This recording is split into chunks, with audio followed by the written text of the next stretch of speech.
పేరు శ్రీకాంత్ అండి. Good morning sir. మనం ఇప్పుడు ఆటపాక గ్రామంలో, కైకలూరు మండలం ఆటపాక గ్రామంలో ఉన్నాము. మన రామకృష్ణ గారు అనే రైతు దగ్గర ఉన్నాం.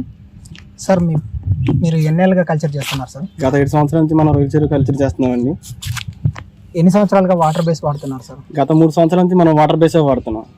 ఎలా ఉంది సార్ ఫీడ్ తీసుకునే విధానం కానీ, ఫీడింగ్ స్మెల్ కానీ? స్మెల్ అన్నీ బాగానే ఉన్నాయండి. ఫీడింగ్ కూడా బాగా స్పీడ్గానే తీసుకుంటుంది.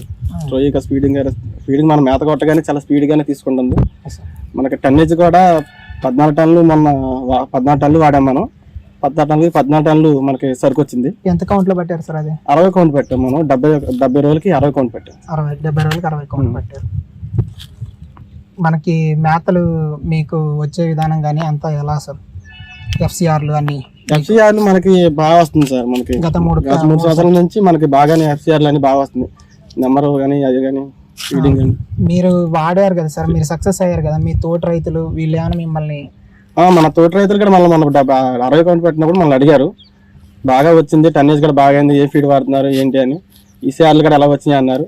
మన మేత వాడిన తర్వాత బాగా ఈసీఆర్లు అయినా బాగానే వచ్చినాయి, మేత గ్రోత్ అన్నీ బాగున్నాయి అని చెప్పాం. అంత తోట రైతులు కూడా, నా తోట రైతులు కూడా చెప్పేదంటే, గత 3 సంవత్సరాల నుంచి నేను మన వాటర్ బేసే వాడుతున్నాను. మనకి చాలా మెరుగ్గా కౌంట్లు తీసాం. ఎప్పుడు కూడా మనకు చెరువులు పోయినాయి లేవు, సరైన కౌంట్లు పెట్టాం. ఈసార్లు కూడా బాగా వచ్చినాయి. కాబట్టి నా తోట రైతులు కూడా నేను చెప్తున్నానంటే, అందరూ మన మేత వాడండి అని నేను అందరికీ తోట రైతులకి నేను నా సలహాగా చెప్తాను. Thank you sir.